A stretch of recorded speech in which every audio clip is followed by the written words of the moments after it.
So this question here, there's an inverse square graph that we're going to draw. So doc insert a graph, and I equals, what was it? I equals 9 divided by d squared.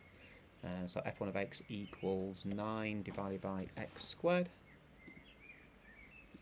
Okay, we've got this. Now, of course, we're only interested in positive x values. So this is what it's looking like, right? Interesting. Now let's see what the question is. So I equals 9 over d squared, and it says, while swimming, Scarlett can hear the siren only if the sound intensity at her location is greater than 1.5 times 10 to the negative 6.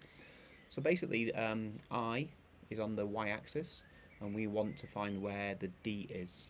Alright, so we go back to here, and we just type in, I can press tab, and we need to type in that crazy number. This is such a small number, right? 1.5 times 10 to the negative 6. 1.5 times 10, and then we power it up. Negative 6. Oh, I haven't put multiplication there.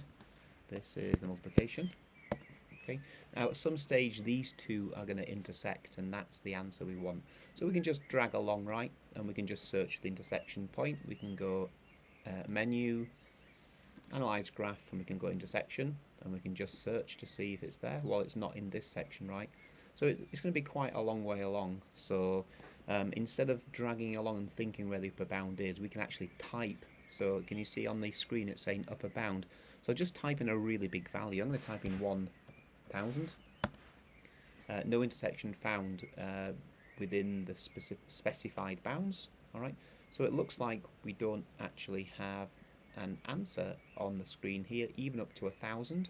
So let's just go again. We go menu, analyze graph, intersection, lower bound we will go 1,000, and upper bound we will go 10,000, and we finally have an intersection, right? So the intersection is at 2,449. Now notice it's rescaled it, hasn't it? So to find out where that intersection is, so we go back to the question here. Find the values of D where Scarlett cannot hear the siren. So obviously, if the D value is greater than 2,449.49, then she won't be able to hear the siren. So that's an interesting question.